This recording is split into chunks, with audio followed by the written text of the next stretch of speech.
মাশাআল্লাহ দেখছেন ভাই, এই পাইকার ভাইটি কিন্তু উনি ওনার টাকা বুঝিয়ে নিচ্ছে। এদিকে বাতিজা কবির তার ক্রয়কৃত যে কুরবানির গরুটি ছিল সেই গরুর টাকা বুঝিয়ে দিচ্ছে। এখানে কিন্তু বিশেষজ্ঞ ডক্টর আছে, আপনার ইচ্ছা করলে দেখাইতে পারেন। পশু বিশেষজ্ঞ ডাক্তার কিন্তু এখানে আছে ভাই। আমি চাই আপনাদের গরুটা একটু দেখিয়ে নিন। আপনারা কিরকম রেসপন্স পাচ্ছেন এখানে? ভালো রেসপন্স পাচ্ছি এবং মানে হার্টের যারা ম্যানেজমেন্ট তারা খুবই হেল্পফুল, যেমন আমরা যখন যা চাইছি সব কিছু পাইছি। একজন সাধারণ মানুষ যে কুরবানি দিয়ে থাকে, ইসলামেও কিন্তু অনেক বিধি নিষেধ আছে। সেই গরুটা অসুস্থ হতে হবে না বা অনেক প্রবলেম আছে, কাটাছিরা অনেক প্রবলেম আছে। সেই দিক থেকে আপনারা এখানে আছেন, আপনারা এই ব্যাপারটা সাধারণ যারা কুরবানি দিচ্ছে তাদের কাছ থেকে কীরকম রেসপন্স পাচ্ছেন? মানে আমরা ক্রেতাদের মানে সাহায্য করছি যাতে তারা হচ্ছে সুস্থ গরুটা দেখে শুনে রেসপন্স পাচ্ছি, যাদের প্রকার সমস্যা হচ্ছে তারা ফ্রিতে এখানে ট্রিটমেন্ট পাচ্ছে, সাথে ফ্রিতে ওষুধ বা চিকিৎসা পাচ্ছে। তো সব মিলিয়ে ক্রেতারাও সচেতন হয়ে গিয়েছে। বন্ধুরা, আপনারা নিশ্চয়ই শুনতে পাচ্ছেন উইআর3 চ্যানেলের পক্ষ থেকে এই ধরনের এখানে এই বাজার কর্তৃপক্ষ কি বলছে, এটা প্রাণী সম্পদ অধিদপ্তর থেকে কিন্তু এখানে ডক্টরসটা বসে আছেন।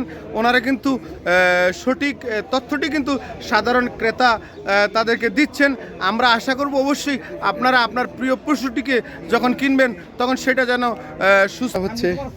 এই বাজারে এসে আমি যেটা দেখতে পেলাম, এই যে এই সাইডের যে গরুগুলো, বাজারটা কিন্তু নিশ্চয়ই আপনাদের বলে রাখা ভালো, কামারপাড়া বিশ্ব ইজতেমা মাঠ সংলগ্ন এই মাঠে কিন্তু দেখতে পাচ্ছেন এই বিশাল সাইজের এই গরুগুলি কিন্তু এখানে আছে। এখানে আমি ঘুরে যতটুকু দেখেছি, বড় সাইজ থেকে শুরু করে একদম যারা নিম্ন মধ্যবিত্ত আছে তাদের জন্য কিন্তু গরুর ব্যবস্থা এখানে রাখা হয়েছে। দেখুন একটু দেখুন, এই যে ছোট ছোট সাইজের গরুগুলো অনেকের সম্ভব হয় না একসাথে করার, তারপরও অনেকে সিঙ্গেল দেওয়ার চেষ্টা করে। আপনারা গরুগুলো দেখছেন, সাধারণ যারা মানুষ আছে তাদের জন্য।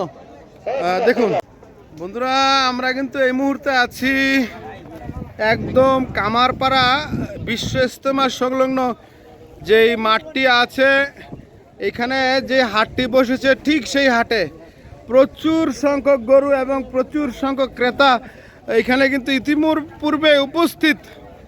আপনারা একটু আশিলগড়ের ছবিটি দেখলেই বুঝতে পারবেন কি একটি অবস্থা।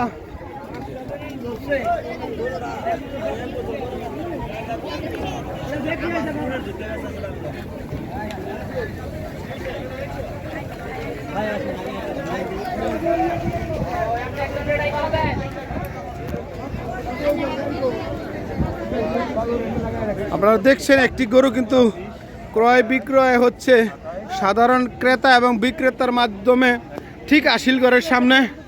আশিল কিন্তু হচ্ছে আমাদের বড় ভাই অপু ভাই বসে আছে। আপনারা দেখছেন বন্ধুরা,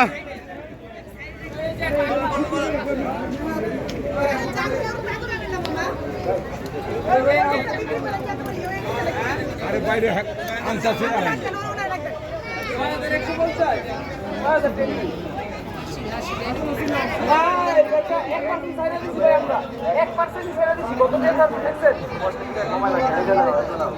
ধন্যবাদ বন্ধুরা, ভালো থাকবেন। আসসালাম।